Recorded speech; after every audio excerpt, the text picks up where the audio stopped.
Welcome to masala கலாட்டா. இந்த video உங்களுக்கு பிடிச்சதுன்னா மறக்காம எங்க சேனலை சப்ஸ்கிரைப் பண்ணுங்க.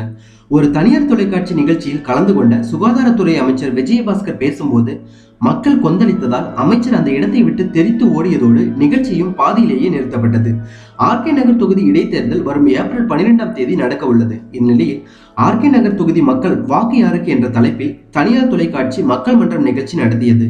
சென்னை திருவெற்றியூரில் நடைபெற்ற இந்த நிகழ்ச்சியில் தமிழக சுகாதாரத்துறை அமைச்சர் விஜயபாஸ்கர், ஓபிஎஸ் அணி சார்பில் கே பாண்டியராஜன், பாஜக மாநில தலைவர் தமிழிசை சவுந்தரராஜன், நாம் தமிழர் கட்சி சீமான், மார்க்சிஸ்ட் கம்யூனிஸ்ட் கட்சியின் மாநிலங்களவை உறுப்பினர் டி.கே. ரங்கராஜன் மற்றும் திரைப்பட இயக்குனர் கரு பழனியப்பன் ஆகியோர் கலந்து கொண்டனர். மக்கள் மன்றம் நிகழ்ச்சியில் சுகாதாரத்துறை அமைச்சர் விஜயபாஸ்கர் பேச ஆரம்பித்ததும் பார்வையாளர்களில் பாதிக்கு மேற்பட்டோர் அரங்கை விட்டு வெளியேறினர். மீதமிருந்தவர்களும் அவரது பேச்சுக்கு எதிர்ப்பு தெரிவித்து கூச்சலிட்டனர். அமைச்சர் தனது பேச்சின் போது சசிகலா, தினகரன் பெயர்களை உச்சரித்ததும் உச்சக்கட்ட கொந்தளிப்பை அடைந்த மக்கள் நாற்காலிகளின் மீது ஏறி அமைச்சரின் பேச்சை நிறுத்துமாறு முழங்கினர். ஆனால் மக்கள் மன்றம் என்ற பெயரில் நடக்கும் நிகழ்ச்சியில் மக்களின் எதிர்ப்பு குரலுக்கு சற்றும் செவி சாய்க்காமல் அமைச்சர் மக்கள் விரும்பாத ஒன்றை தொடர்ந்து பேசினார். இதனால் ஆத்திரமடைந்த மக்கள் அவரது பேச்சிற்கு கடும் கண்டனம் தெரிவிக்கும் வகையில் கடுமையாக கூச்சலிட்டனர். நாம் பேசுவதை யாரும் கேட்கவில்லையே என்ற எண்ணம் கூட இல்லாமல் அமைச்சர் தொடர்ந்து பேசினார். மக்களின் எதிர்ப்பை அடுத்து நிகழ்ச்சி தொகுப்பாளர் பொறுமை காக்குமாறு மக்களை கேட்டுக்கொண்டார். ஆனால் அவரது பேச்சை சற்றும் பொருட்படுத்தாத மக்கள் தொடர்ந்து தங்களது எதிர்ப்பு குரலை வலுவாக வெளிப்படுத்தினர்.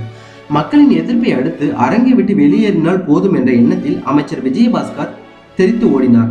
இதையடுத்து மக்கள் மன்றம் நிகழ்ச்சியும் பாதியிலேயே நிறுத்தப்பட்டது. தற்போதைய ஆட்சியாளர்கள் மீது மக்கள் எந்த அளவிற்கு கோபமாக இருக்கிறார்கள் என்பது இந்த நிகழ்வில் இருந்து தெரிகிறது. ஆட்சியாளர்கள் மீதான மக்களின் உச்சக்கட்ட அடக்க முடியாத கோபத்தின் வெளிப்பாடே இந்த கொந்தளிப்பின் கோஷங்கள்.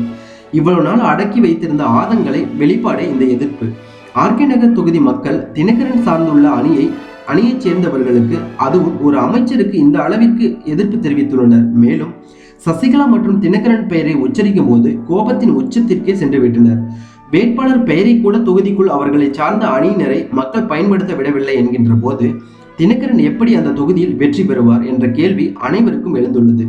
மேலும் இது குறித்த கருத்துக்களை கமெண்ட் பாக்ஸ்ல பதிவு பண்ணுங்க. அதுக்கு முன்னாடி எங்க சேனலை சப்ஸ்கிரைப் பண்ணாதவங்களா இருந்தால் சப்ஸ்கிரைப் பண்ணிருங்க. Thank you so much.